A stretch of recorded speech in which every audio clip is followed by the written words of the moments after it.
Okay, welcome Adam Bow. So Adam, what do you think you're most well known for? Well, I don't think I'm that well known at all, but if people do know me, then it is most likely from Death and Taxes, which is a game that released earlier this year in February. It did pretty well, and people seem to enjoy the music, so I think that'd be it.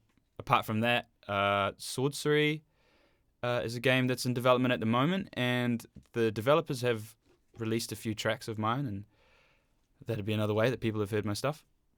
Yeah, awesome, awesome.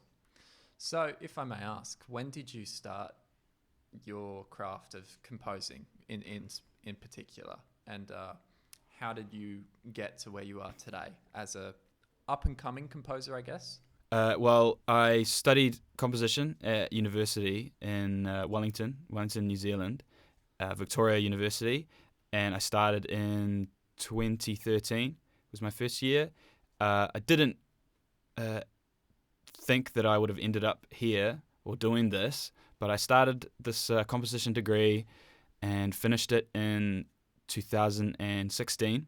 And in that final year, I took courses that were in film scoring and also video game scoring, and those are the ones that I did the best in by a long shot, I think. So from there, I moved back home to Rotorua and had got a job teaching music theory as well as just trying to write as much music as I could, and that's basically how it started. Yeah, cool. And I also want to point out, correct me if I'm wrong, but you're not. Are you based in New Zealand at the moment still? No, I'm living in Sweden at the moment. So how'd that come about? Because that's always really interesting when people from the south end up in the north. Yeah, well, it's basically I'm living in a community of game developers. So it's called Spelkollektivet, which translates to game collective.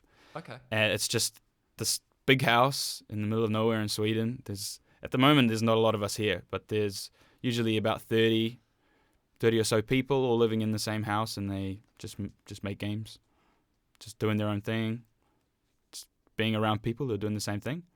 How did you Yeah, so I found out about it, and I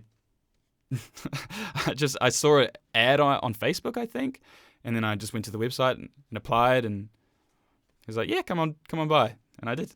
I've been here for almost a year. Wow. Wow. Oh, that's really cool. Congrats on that. That sounds really cool. Yeah, it's been great so far. Cool. So you've had Death and Taxes is that your like biggest like official release to date, or is that in terms of your career game wise? Yeah, I mean, I did a game for free a couple years ago, well, quite a few years ago, and besides that, it's the only release I've had. And there was also people I met here in the collective. Oh, of course, you'd meet So that people was all the time. It'll be close knit. Well, I'd love to ask then yeah. about your first experience with, well, your experience with Death and Taxes as sort of your first official gig, more or less. So, would you mind speaking a bit about how that came about and what your experience was like? It's not my first. That's not the first game I've worked on that I've been paid for. Yeah. I've had a couple of gigs before that. This one was by far the smoothest. Yeah. Living with the people who make it was great. Oak and Lena, the two people who made it, are awesome.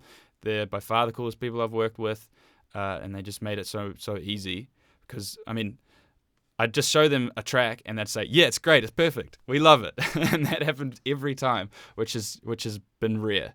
The A couple of the other projects that I've worked for, the first one, in fact, that I was paid for was horrible. It was really bad. It was an application that I went for, and I got down to the final two, and the developers asked us both to write a sample track, and we both sent that in, and they really liked both of them, and they had to go and they had to hire people to choose or something. There was this big ordeal, and then I just stopped hearing from them. Never heard from them again. Jeez. I got paid for that track, Okay. a small amount. They paid for that, and then just nothing. So that was my first experience with getting paid, which was interesting. But since then, I've found other projects, like a one that I'm still working on, that I've been working on for maybe over 2 years, is a game called Lords of Nicera, and it's a really nice guy in America who's just making a Fire Emblem type game, and whenever he needs music, he just reaches out and I do my thing. And that's been a really good experience as well. Yeah, yeah. Do you have any advice for people, I guess basically you, but a few years back, because I know a few in my community. So do you have any advice for them? Anything regarding how to approach trying to land their first gig? This is a tricky one. I mean, I don't want to sound overly depressing, but it is incredibly hard. It's really, really tricky. And at this stage, I'm speaking basically from indie games. I don't really have a perspective on anything else like film or anything like that. But in this world, composers have kind of a bad rep for just putting their names out wherever they can. Yeah. Like I've seen several posts on Twitter about how to approach people. Like a developer will tweet saying, "This is how you should cold email somebody," and then in parentheses it's like, "I'm talking to you composers specifically," because it's very saturated and people are just throwing their name out there and seeing who will bite. And really, that's a really bad way to go about it. The best way to go about trying to get work, if you're stuck and the only way that you can find it is online, is to actually be into the projects. Like, don't just find a project and then email them immediately. Like, just follow them for a while, follow them for a couple months, and just get to know what their project is about and actually be inspired by it. And then once you reach out to them, you'll actually have something to say that's meaningful. That's a really big one. And also, just kind of knowing knowing what you're good at and going towards that. I mean, it's not to say that you can experiment with whatever style you have or go out of your comfort zone. It's just if you're going for something that you're not particularly good at or you don't have examples, it's going to be strange for a person to put that trust in you. Yeah. So for them, it's just another one of these emails that seems to be out of the blue and doesn't seem to be that meaningful for them. Yeah. And it goes into that the same thing I said before, is that if all of us composers are just jumping out at any opportunity that comes up, it's making us all look bad. Yeah. So if we all go in with passion about the projects, then it's going to make us all overall look a lot better, and we're going to get more work, because what it's all about is getting the connections with people. That's basically how it works. If you have an interest in something and the same person, or the person making the game has the same interest, and you can connect over that, and that's really what it's all about. I've found a lot of work. Well, I mean, I haven't found a lot of work, but I've found work here just from making friendships, and I think and you hear it a lot. People have found work just from people they've met, and it's absolutely true. It's a lot of luck involved, but the best way is definitely just putting yourself out there personally and meeting people however you can. That might be going to local game conferences or signing up for game jams. Game jams would be a really good way for games in particular. And if you don't know what game jams are, they're just short periods of times where you can make a game. And they happen all throughout the year, and some of them are really big. Some of them might get 5,000 games over a weekend, so there might be a weekend-long jam, and that might have 5,000 games in total, and that's a really good way to start meeting people. So that was probably quite a long answer. Awesome. And I want to just prod a little bit further at something, just because it's interesting to me, because I'm not in Absolutely. the industry. You mentioned, with the reputation being tarnished by all that. Do you find that when you've, say, forgive the term, but like you've gotten through, you've established rapport and made a friend with someone who's going to take you on board as their composer. Have you found that they've then confided that, like, thank God you're here because all these other composers have been annoying me? Like, have you found once you're in that you do have a bad rep, or that you were initially saw with like a negative bias? Has that affected you, do you think? I think seeing these tweets in particular has affected the way I go about it a little bit. But for the most part, everyone is really kind. It's not like they receive an email and they're annoyed about it. Generally, from when I'm speaking to them, they're like kind of like humbled by it. You know, all of these people are reaching out. They want to be involved. It's in general a good thing. It's just, especially when they have these really personal touches. You know, they're not just going from a template email that they're sending out to 10 people that same day. Generally, they feel really humbled by it, and with Swordstory in particular, they were getting a lot of emails, and they were going through all of them. They had heaps and heaps of people, and they had a similar process with a audition, and I was just lucky enough to win that one out. Yeah. Awesome. And they were, as they were saying, they were in general just super happy with the amount of interest that they had. It was for them, it was just showing that it was a good sign that they were doing something right. Yeah, good. No, I like what you said, especially with being more careful about as opposed to applying en masse shallowly, like being, following something for a bit, developing a connection with it, and then like sort of rocking up at the door with some value to give, or at least some like, exactly, yeah. Connection. Being a composer, I imagine it's a job with actually, I don't know, how many hours do you think you work in a day? Infinite, right?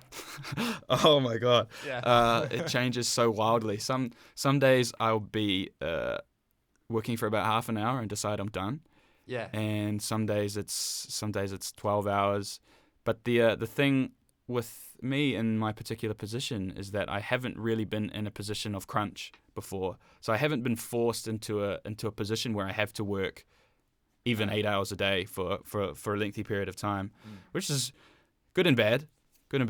Yeah. But for the most part, it's I don't generally have problems with the procrastination, because at this stage, I just want to do a good job. I want to get the work done and be efficient and be a good client, I guess. Yeah.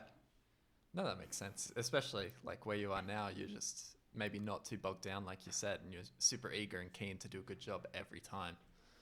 Yeah. Right. Yeah.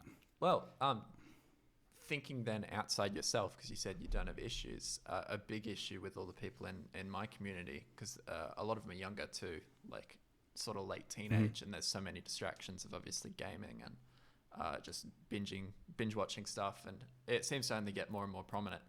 Do you have any sort of tips or advice for overcoming the urge to say like procrastinate or do something when working on your craft? But specifically, because I guess it's different when you have a paid project, in that your rep's on the line, that's motivating itself, like you're not going to procrastinate because if you don't do your work, it affects your career. But for these guys who are just working on, say, portfolios or schoolwork and stuff, do you have any advice? And it's okay if you don't on the spot, for just motivation, sort of self-starting, Yeah. Well, in my experience, it's really motivating to work if you're not coming up with any good ideas. That's one of the big ones in particular. Like if you can't come up with something that you like, then that's really unmotivating and you don't want to continue working. I think once you actually have something down that you love, working on it is relatively easy.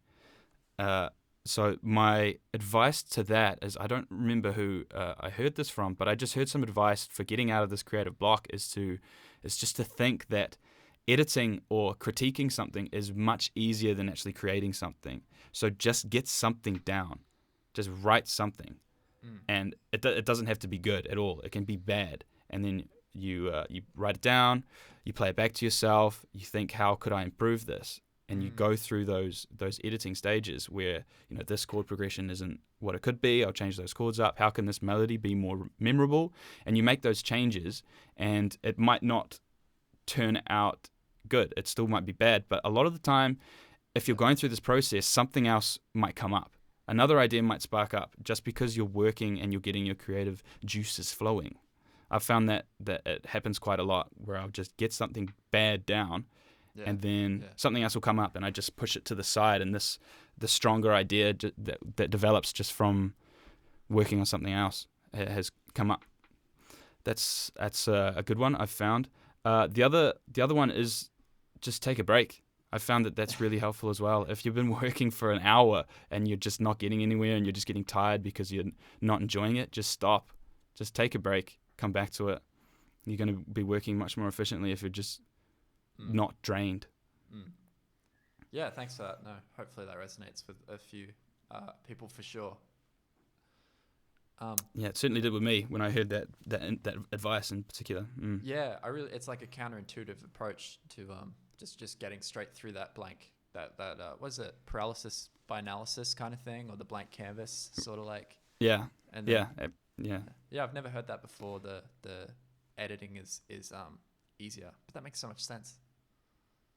It is. I mean, it's so easy to just hear a piece of music and think about how. Well, I mean, what would I do different? You don't want to be overly critical of Sure. other people's music in particular, but you can listen to any music and think, how could I personally, for my own opinion, how could I improve this? Yeah. And just thinking along those lines makes it a lot easier to apply to your own creativity as well, especially in your own writing and melodies, chord progressions, whatever. It's so easy to just get down something simple, and add in the intricacies where they can fit, or something nice where it can fit. Yeah, awesome. Oh, I love that answer. Thanks for that.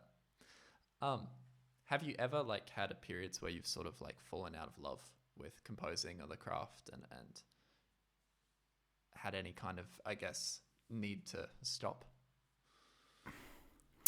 I mean, there's definitely periods where I not necessarily falling out of love with it, but I fall out of confidence. Okay. I'll be writing a track and I just think that I'm terrible. Yeah. It happens often. You'll get halfway through writing a track and you just don't like it and you just think you suck, and that can kind of make you fall out of love in a way. But I mean, I think if you just keep applying yourself the way that I was talking about before, or whatever method that you think works, when you come out of the other end, a lot of the time you just complete 180. You think, man, I'm great at this. Happens all the time. One day you're just like, oh my God, I'm so shit. Yeah. And then the next day you're like, I'm so good. happens all the time. What contributes to that, do you think? I have no idea. It could be just mental state in general. Yeah. It mostly would come down to the quality of what you're writing, and but you could change the smallest thing in a track and it could just click, and then all of a sudden you just have that confidence back, and that is so helpful in pushing the piece along. Yeah, cool. Jeez. So because a lot of people do, and I've had experiences with that. I don't know if it's quite imposter syndrome, but yeah, I've definitely had experiences like you just said, where a track or a piece is 80% of the time you're making it, you think it's not going to work or it sucks, and then some little, I don't know, adding salt to a meal, just that little one thing or one instrument you add, just kind of and then your perception changes and you feel good about it again. So I'm glad I'm not alone there. Yeah. Yeah, no, I think it's really common. Another thing is to if you're writing something, you have to try and consider what it's going to be like on fresh ears. This is something that I struggle with a lot. But if you imagine that you've been listening to this track that you've been writing over and over and over again, you're going to be used to a lot of that. So it's very difficult. But if something's getting overly complicated, you need to really think about how this would be perceived on that first listen. Feeling inconfident or falling out of love with composing, as lots of people do, especially when they're not sure if it's going to be their career or not. High school age, even university. I found some friends who would just I was in for classical piano, and sometimes they'd just go on strike. They'd be like, I'm just going a week and I'm not going to practice because I just need to do something else. You're like, yeah, fair enough. Yeah, that's fair. Yeah.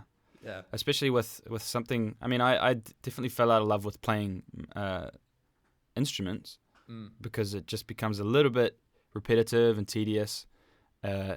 Just hearing the same things over and over again, which I don't really feel with composition, because it's always something new in a different way. I found the same thing too. And if you need to drill something to play it, you need to only do it so you get one good take and you can move on for the rest of your life. Right. Yeah. Exactly. Yeah. Awesome. Well, would you say you have a musical style? With music, it's the goal is flexibility. So I totally get if you say no, but do you find you gravitate towards writing in some way that you could describe, Yeah, I think I do have a style. I think if I was to describe it, I would say dense.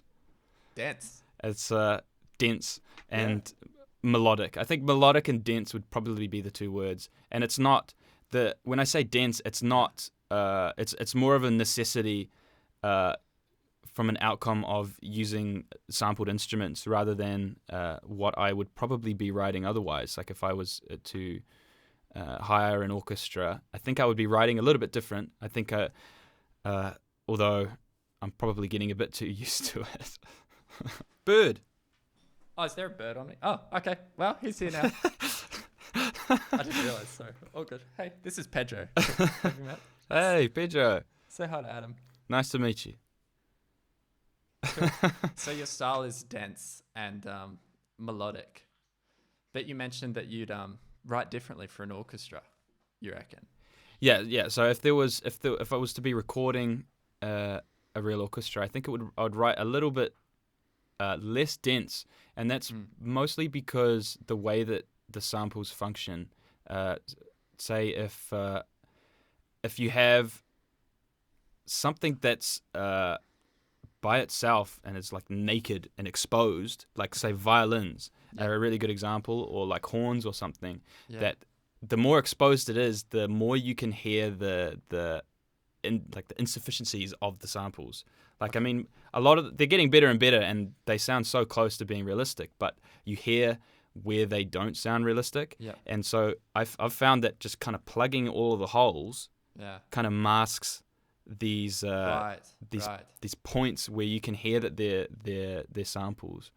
So a lot of my tracks where it's orchestral, there's just a lot going on and there's a lot of padding that's trying to hide the fact that they're samples. And if they weren't samples, I think it would be simplified in terms of orchestration a little bit. But I think it's probably still a part of my style that it's quite dense and there's a lot happening. I mean, it's definitely not unique. I think that's one thing in particular that people just starting out might need to hear, is that you might have a style, and I think everyone to a degree does have their own style. I mean, your style is basically just derived from your inspirations. Like, so whoever you're inspired by, your style is going to be just an amalgamation of all of them. So you can have a style, but it's just insanely unlikely that it's going to be unique, and that's fine. Like, you don't have to be unique. You could just write good music. It doesn't have to be unique. The style doesn't have to be different from anyone else. It can be inspired directly from a single composer. That's fine, as long as you're doing it well.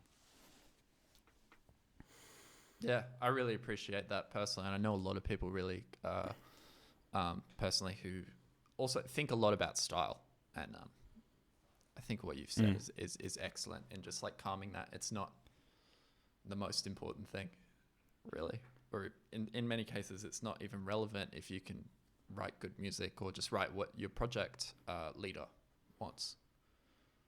Yeah, exactly. I mean, and the more inspirations you have, the more different, I guess, your style will be, the more individual your style will be. But it's never going to be wholly unique. Yeah, there's always going to be. No, it's just like when people make video games, you can come up with the most unique idea in the world, and the first comment on it will be like, "Oh, this is like exactly like this game that I played." It's like it's just how these things work, and it's not. It doesn't matter. It really doesn't matter. I mean, it's really cool to have some kind of unique aspect to it, but it's not essential. And I don't particularly think I have that. I don't particularly think I have a unique voice. Awesome. So how long would you say you've been a like full-time or whatever, like a career composer? Like it sounded like 2, 3, 4 years. Well, at the start of 2017 was when I started working part-time as a teacher. Yep. Teaching music theory, right? And yes, at high school level for the first year, and then primary school level for the next 2. Yeah. And I was writing a lot of music during that time, but I quit my job last year in September. Yeah. Last September, late September, I quit that job and have moved to Sweden and have just been making music full-time, well, as full-time as it could be since then. Congrats on that, being able to like, flee the job and go all in on this. That's really cool, really inspiring. Congrats. Yeah, thank you. It was a bit of a hurdle, but I'm very glad that I did it. Yeah. So I'd love to hear if there are any unexpected challenges that you've like found have come up in this like composer life. Yeah. Well, I think one of them that you've already mentioned is that you can be guilty if you're not working. That's generally a big one, especially if you have something to do. I mean, the thing with a lot of my work is that I'm never really had a time like I could just work at my own pace, and they're generally really happy when I do deliver it. It seems to be quick, and they're happy with that. But I've never actually had, all right, you have 2 weeks to do this. Yeah. And that leniency or that freedom is helped a lot. Yeah. But it still comes at you. You're still guilty if you're not working. I mean, it might change. It might change in time. Just knowing how you basically how to treat yourself, knowing your how much time to give to yourself and how much time to give to work. I think that's probably not something that is natural. It's not something that will come to you intuitively. So I think that kind of stuff will take time. Other than that, a challenge in general is just managing time. Is because sometimes I'll have a month where I don't have anything to do, and how do I use that time effectively? And then all of a sudden I'll just have multiple things to do, and do I all of a sudden just go straight back into work and work really hard, or it's just basically a lot of these challenges is just managing time and learning how to manage time. I think that's probably the biggest one.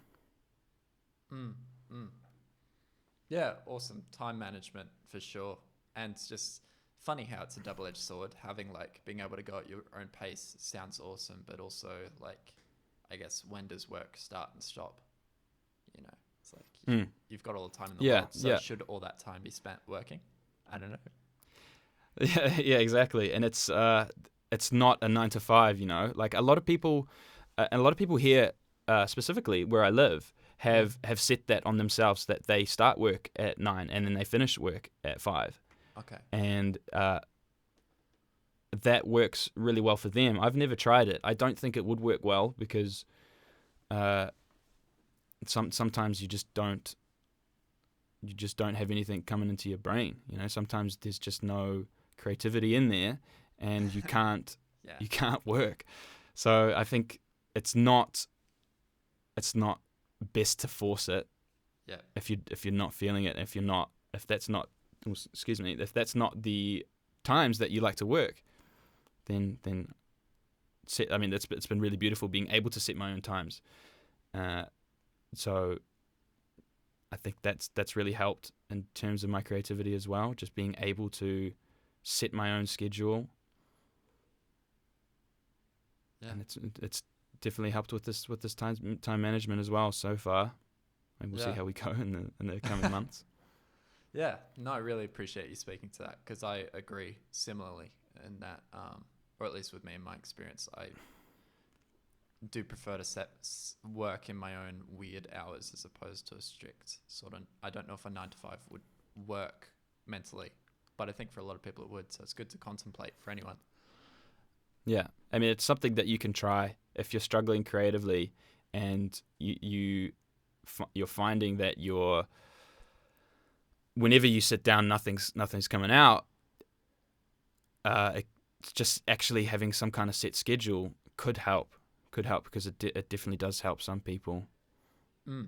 Waking up at 8, starting work at 9, seeing what comes out of it. I mean, it might be a little bit contradictory in terms of my experience and what I just said, but it definitely works for some people, so it's worth a try if it's not working for yourself.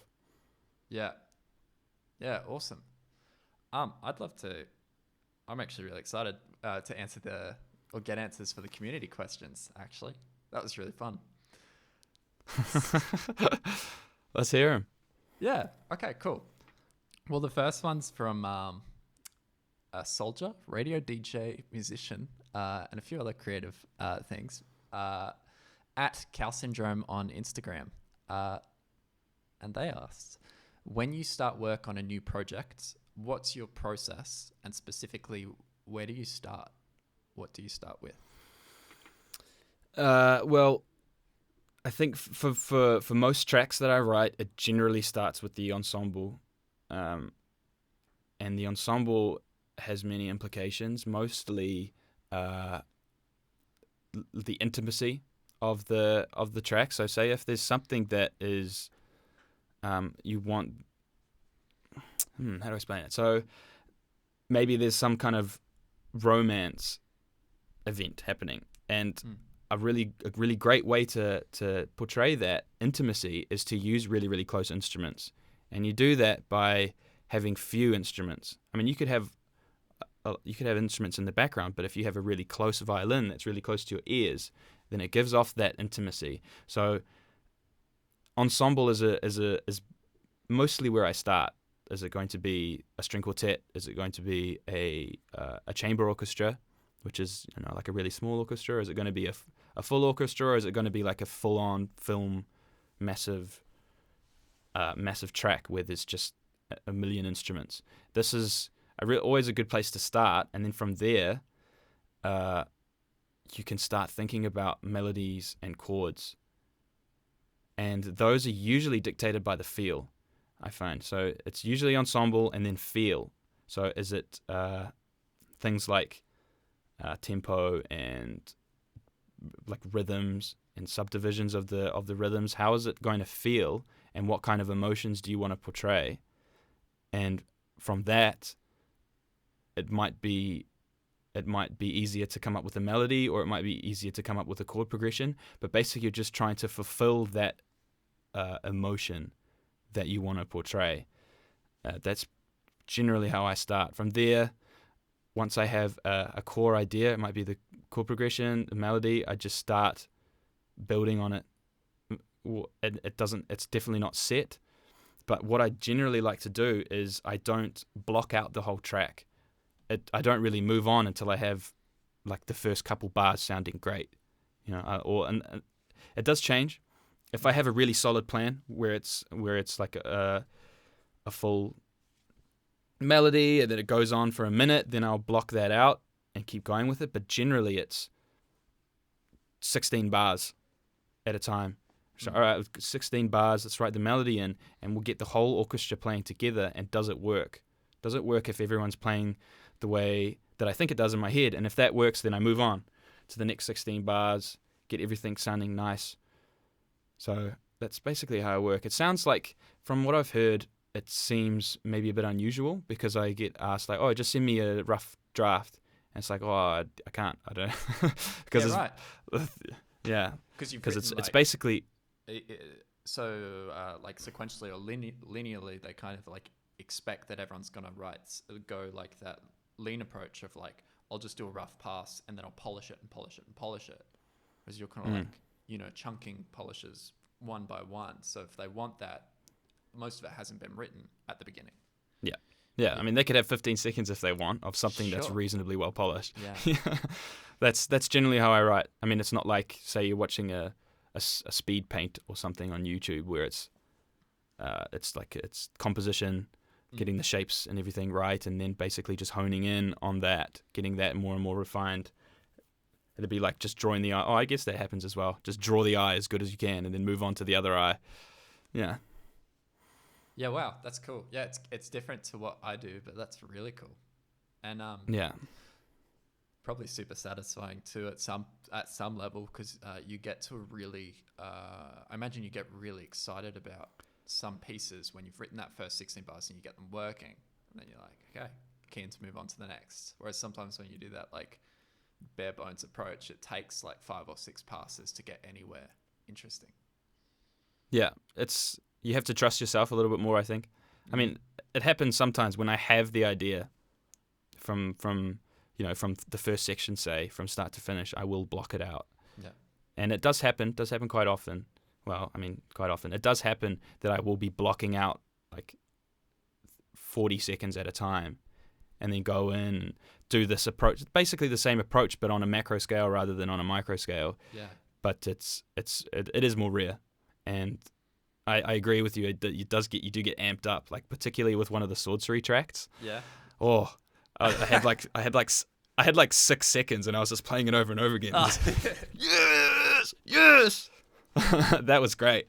So it's definitely cool in that way. Yeah, cool.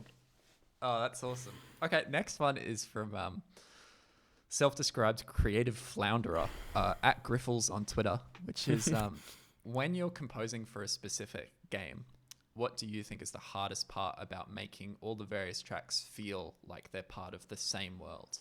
Any tips on making them tie together? Yeah. Well, I think for the most part, you have to really think about, is it necessary? Like, does it need to sound like it's a cohesive sound world altogether? Like, say, for Death and Taxes, there's like 10 different genres on the album. I mean, probably not 10, but there's a lot of different genres on that album, and it's the way that it flows together is that basically all the tracks just use the same melody. Yeah. So I mean, there's ways to go about it, but it's best not to get too hung up on it unless it's kind of necessary. Like if you're thinking about the tracks moving from one place to another, say you're in like a Hyrule field and then you go into the castle. Yeah. Those kind of transitions are important, and if you want to make those smooth, especially with modern sounding samples and real life orchestras, it's important to have like cohesiveness and especially just space. I think this is probably one of the most important aspects of making these things cohesive, is just the space between, the space around the instruments as you're going from one track to another. Say if you're going from one place that's just this massive orchestra, and there's this huge space around it that there's lots of reverb, there's just this huge amount of space that's around you, and then you go to this new area, and then all of a sudden this space is really small and the instrumentation is completely changed. That's going to have an effect on, I think that it will have an effect on the player. So that's something that you need to think about. It can definitely be used effectively, but it's just something to think about. But in general, just having some kind of cohesiveness in terms of, just having some sort of cohesiveness is enough. Is it going to be the same key? Are you going to use the same melody? Is it going to be a similar tempo, a related tempo? It can be all of these things. As long as there's enough cohesiveness, it's fine, it seems. And a really good way to find these things out is to just play games and be aware of what's happening, or watch movies, be aware of how these transitions are working. I like that little call to at least ask if it's necessary at the very beginning before trying to meld everything together. Yeah, and sometimes the say the developers or the director or whatever will just give the freedom to you completely, and then it's up to you to make that decision. Do you want to? How are you going to make this cohesive? And I mean, if you want it to be the same size orchestra the whole way through, that's certainly going to be cohesive. But you may be sacrificing some variations, but it's really not, I think, as important as it sounds, because I think the only difference is, say, like if you have a different composer with a completely different style, it's going to be a little bit clear that these tracks are different. But for the most part, it's not entirely important, I don't think. Like, I think if you're just staying true to your own style, there will be cohesiveness in the songs regardless, as long as they fit what's happening on the screen. And from scene to scene, or from area to area in a game, if they fit those places effectively, and they fit the characters and whatever is happening in the story or emotionally, if they fit those effectively, and you're writing in your own style, it will be cohesive, I think. Yeah, awesome. That's a great answer. Last of the community ones is from aspiring orchestral composer at the Damn Chicken on Discord, which is, how do you make loopable tracks without them getting repetitive? Yeah, this is a tough one. It does come down to how long the track is, I think. I mean, the standard that I generally aim for is 2 minutes. 2 minutes for a loopable track is okay. I mean, it is dependent on how long you're going to be in that area. I mean, I'm speaking for games specifically. I guess that is obvious if we're talking about repetitive music. But depending on how long, say if you're in a single area and that music isn't going to change, you might want to bump those minutes up. Yeah. Like for one of the Sorcery tracks, I think it's 3.5 minutes if it's an area that you're going to be in a while. Yeah. So these are some of the things that you need to consider. But one thing that I have learnt over time is to just be a little bit more restrained and to have downtime in your music. I think it's really welcoming if you have kind of just moments of less movement and less intensity, less in general. Like you just have something that's simple chords. It might even be one chord that just plays over and over again, and it's a contrast from whatever you've been doing before. And that, I think, is just such an easy way to pad out the time and keep it interesting, because especially the way that I write, which is quite intricate and dense, just having moments where it just calms down completely is not only a way to break up the moments where it is intense, it's so much easier to just make a longer track. Yeah. And that was something that I was really reluctant to do maybe a couple of years ago. It's just like, oh no, I want this bit to be super interesting, and the bit after it needs to be super interesting. But I think the simplest things can be interesting, and if you've just got like a nice even 2 chords that go back and forward and there's some interesting rhythm or something, as long as there's something there, it doesn't need to be overly complicated. And that is one thing that is really easy to contrast. And with that, it's also really easy to transition with these kind of down times, and it happens a lot, especially like in like Final Fantasy, the Final Fantasy battle tracks, which is basically how they work, is just a constant rhythm underneath, like a driving rhythm. Yeah. And when you get to the end of the loop, it'll just do the rhythm by itself. You know, it won't have any crazy melodies going over the top. It'll just do the pulsing rhythm, and then it'll loop back to the start. And it works great. It works really well having this moment of just relaxation, basically. Even if it's super intense, it's just a moment of downtime that is kind of, you get your bearings again, I guess. And I think the other thing is, going back to transitions, it's something that you need to think about, and it's something that I trap myself in quite a lot. Say I might go on a journey and go into a key that's just so unrelated to where I started. And it's like, okay, let's wrap this up. And it's like, oh no, how am I going to do this? Yeah. I'm so far away from my home key. How am I going to get back?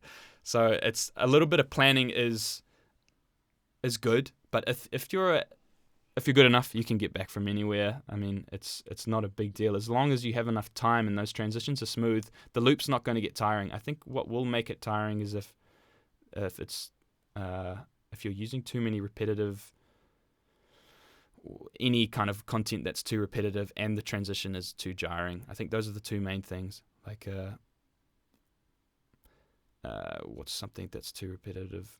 If just background material, I think, is something that can become quite repetitive. Say if you've got like a piano going over and over again, that's something that can get repetitive. Like you can have the melody going all day and no one will care as long as there's variance in what's accompanying it. I think generally that's how I work. I can play the melody a couple times in a track, but how that melody is supported is what keeps it interesting, I think. And people love melodies, so. And there's always a way to vary the melody up a little bit, but generally just focus on trying to keep that transition smooth and not trying to be overly complicated, and I think you'll be fine. Brilliant, bravo, great answer. And that last little bit was eye-opening for me, especially that just that notion that like people love melodies. Melody you could more or less go all day, but it's the variation and how you support it that can really be a good focus point if that's what you're trying to do. It's like make things a little less repetitive. Yeah, and it also goes back to what I was saying before about just the downtime. If your downtime is no melody, then that's fine. You don't have to have a melody. I mean, there's great music that has no melody at all, but I mean, if you're a melodic writer and you need something to break up or to keep interest, then dropping the melody, just changing it up will do that. Brilliant. Focus on something else. Maybe do some rhythmic section. Okay, cool. Well, that's the community questions. That's the regular questions. Are you ready for the final little wrap up? Master Chief moment? I'm ready. Yeah, you're ready? Master Chief moment. Okay. I'm ready for the Master Chief moment. Okay, good. I have been playing a lot of Halo 3 recently, so I'm jealous. very bad at it, but I've been trying. Okay. So, in a sentence or a phrase, please sum up the advice that you wish you could have given yourself at the beginning of your creative journey. I would have to say just to listen and to play way more music than I did. You know, I think the more genres you listen to, the more diverse your inspirations are going to be, and the more diverse you are going to be as a composer. I think if you're limiting yourself to the music that you like, basically, you're limiting your ability to adapt. And I think that it goes for playing as well. Like when I started playing music, I played guitar and I basically only played rock and metal, and that was really limiting to me because I had all of these other worlds that I just wasn't taking a part of.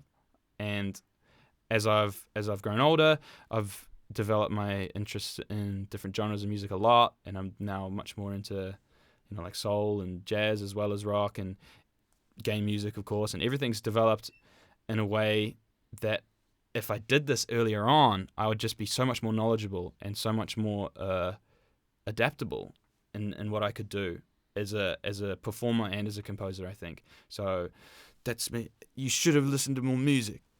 That was me. Brilliant. Would you mind telling anyone, if they want to find more of you and your work, where perhaps they should go? Well, I have a Twitter, which is Adam Bow Music, at Adam Bow Music. I have a couple of projects going on, as I mentioned before. The one that's finished and has been released for a while. It's called Death and Taxes. I think if you Google Death and Taxes, it's the first thing to come up now, which is pretty cool. Good, yeah. Considering it's a pretty well-known saying as well. Sorcery is also in development. You can check them out. I think their Twitter is Temple Door Games. That's the name of the company, the studio, Temple Door Games, as well as Arklands is another project that I am sort of working on. He's John is doing his best to get the project going, but he's a solo developer and he's doing the best he can. But it looks incredible, and I can't wait to see more come from it. You can find him on Twitter. It's at John Keller, or just Google Arklands John. Lords of Nicera is another project that I'm working on at the moment. I have been for a couple years. Maybe I mentioned it earlier. It's made by a man called Tony. He's awesome. Been working in for a while. We get along great. It's Fire Emblem, like old school Fire Emblem cool. inspired game. Yeah, it's with some fantastic art. I mean, all of these games have fantastic art. I think I've noticed that. Yeah, it's so you can follow them. Hopefully, links will be around somewhere. Besides that, Spelkollektivet, the place that I'm living in Sweden, has been incredible. I mean, it's just waiting for people to come and stay. I mean, the COVID-19 has been a bit of a killjoy, but it's picking back up. It was supposed to be incredibly full at the moment, but it's picking back up. It seems too good to be true, and it's not. It's actually really incredible, and it would be awesome if more people could come. That's so cool. I saw the Twitter of them yesterday, and I saw like an ad, and I was like, this is such a cool thing to exist. Yeah, that's pretty cool. Yeah, and it's really cheap for rent, and there's a chef, and you have your own space, and there's amazing people. Wow, it is a dream. Jump on it. It is. It's amazing. So there you go. And now I'm gonna get paid the big bucks for advertising. Oh, okay. For advertising them. Hopefully, I'm gonna go straight to the owner and tell him what I've done. Hopefully, he gives me a month's free rent or something.